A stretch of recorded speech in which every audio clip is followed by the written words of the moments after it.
Yun o. Magandang gabi sa inyo lahat mga paps. Overtime na tayo.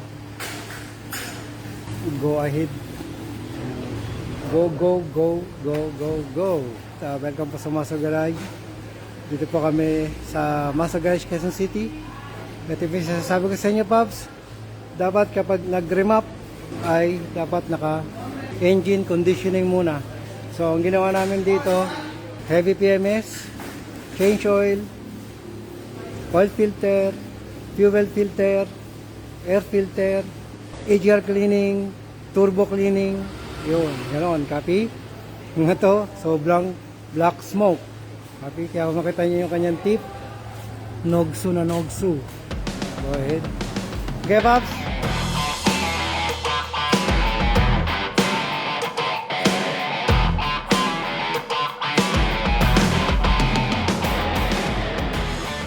Tara.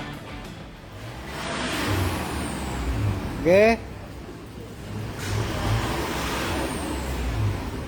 Very good. Happy? Yan. So, yun ang epekto ng matching ng reconditioning ng engine sa remap. Happy? Malaking bagay po yan para hindi ka toxic. Magandang air to fuel mixture ng inyong engine. Kahit naka-remap yan, dapat naka-condition muna. Okay, copy?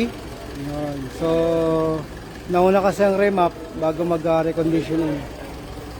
Diba? Okay ba? Sana lang, dira. Walang usok, diba? Okay. Kapag naka-remap ka, yung 3,000, 3,500 mo, sir, usok na yan. Okay, Caps. Good, very good. Okay. So, yan po yung ibig namin sabihin. Yung bago kayo magpa-remap, dapat yan ay engine conditioning for remapping muna kayo. Okay?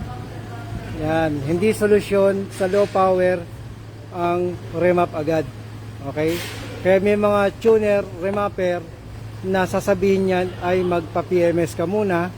Linisin mo muna to. Yan. Linis ka muna lang lahat bago ka i-remap kasi mag-uusok lang na mag-uusok yan. Ngayon mauulol kayo mag-compare na mag-compare. Bakit yung sayo walang usok? Bakit yung sa akin ang usok? Yan. Ay yung ano yan, sa tuner mo yan. No? Pag bumalik ka sa tuner, yung chinun mo doon parehas lang din naman. Yun ang problema. Copy? Baka mamaya hindi rin maipaliwanag sa inyo ng tuner kung bakit siya nagkakaganon kasi nga nagre-remap lang. O, yan ang problema pag di rin nila naintindihan yan. Okay? Kaya dapat pag nagpa-remap, doon lang sa legit at naintindihan ng mga legit tuners yan. Okay? Naintindihan ng mga legit tuners yan, maigi ang air to fuel mixture niyan. Kung ano yung mga hindrance, restrictions na kapag restrict, mag-create ng power. Ayan, maliwanag po yan. Di ba? Nice tutorial as always. Di ba? Kaya nakita sila, maitim ang usok nakaremap yan. Ay, hindi po ganun yun, sir. Hindi porke maitim ang usok nakaremap. Yan. Totoo yan, mga pap. Di ba? Pag sira or barado ang air cleaner mo, magiging para ka nang nakaremap. Yan, magandang gabi, master. Parang masarap magtrabaho sa inyo. Marami na akong natutunan sa makina. Totoo yan, mga pap. Yan lang din naman ang kasi ganito. Nahihirapan ako mag-advise sa mga car owners na naka-remap ng paisa-isa. Kaya ng paisa-isa. Buti na lang, nakailang na tayo na unit na nire-recondition lang kahit naka-remap. So ito ay tinakpa lang namin ng plate number para alam na, privacy. Pero yung lesson naman kasi niyan, yun ang mahalaga. Hindi ko po kayo ginugoyo-goyo. Na pinapasok ko ang maintenance dun sa nauusong remapping. Diba? Nauuso na kasi ang pag-remap. Hindi naman kayo dito magpapagawa lahat ng mga yan, sir. Diba? Sa mga tropa nyo lang naman din kayo magpapagawa niyan. Sa mga trusted na mekaniko nyo. Ipagawa nyo muna yan bago kayo magpa-remap. Period. Okay? Yan. Hindi ako against dyan. Kaya lang ang problema, hindi niyo naiintindihan ng makina.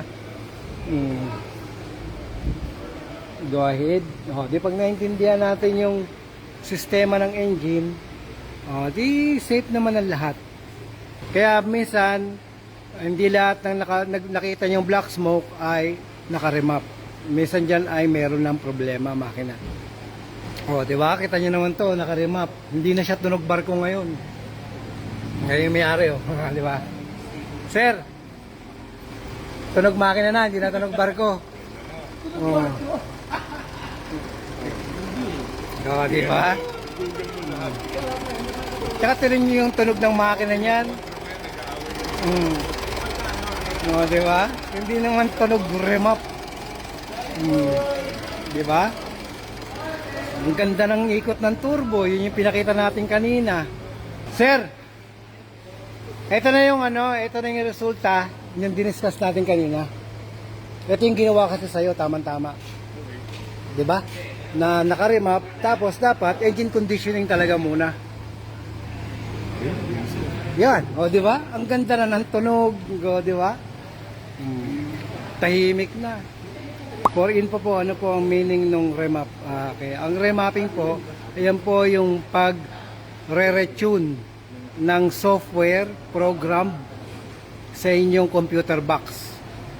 Yan po yung pagmamodify ng mga software controls, kagaya ng engine fuel management, ina-adjust po nila yan, ignition timing, and other parameters like yung pagbabasa ng mga sensor. Yan, nag-a-adjust po yan. Okay, copy? Yung pagtatanggal din minsan ng limiter. Yan. Pinatataas sa mga learning values, pinabababa learning values, depende po sa fuel requirement mga paps. Copy? Ngayon, ang tanong, pwede bang i-learn yan ng mga pangkaraniwang scanner ang mga naka-remap na mga PCU? Depende po yan dun sa pag-tune. Pero, basically, pwedeng i-learn yan. Bakit? Ang susundan na kasi yan, yung remap program. Yan na yan.